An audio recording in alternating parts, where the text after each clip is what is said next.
បងប្អូនអើយនេះជាសាវម៉ាវរបស់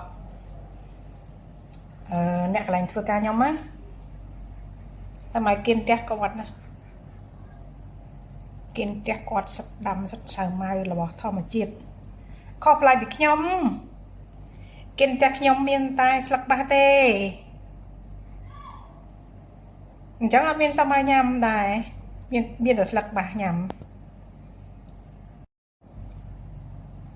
បងប្អូនអើយនេះជាសាវម៉ាវរបស់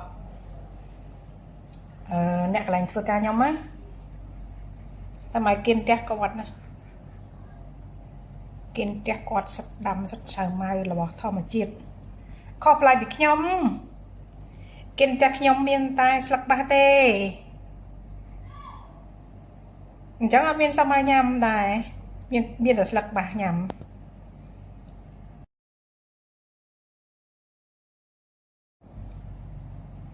បងប្អូនអើយនេះជាសាវម៉ាវរបស់អ្នកកន្លែងធ្វើការខ្ញុំណាតែមកគិនផ្ទះគាត់ណាគិនផ្ទះគាត់សឹកដាំសឹកសាវម៉ាវរបស់ធម្មជាតិខុសប្លែកពីខ្ញុំគិនផ្ទះខ្ញុំមានតែស្លឹកបាសទេអញ្ចឹងអត់មានសម័យញ៉ាំដែរមានតែស្លឹកបាសញ៉ាំ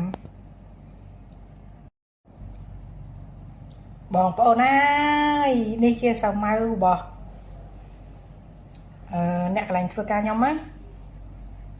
តែមកគិនផ្ទះគាត់ណាគិនផ្ទះគាត់សឹកដាំសឹកសាវម៉ាវរបស់ធម្មជាតិ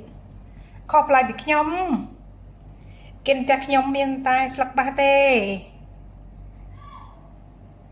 អញ្ចឹងអត់មានសម័យញ៉ាំដែរមានតែស្លឹកបាសញ៉ាំ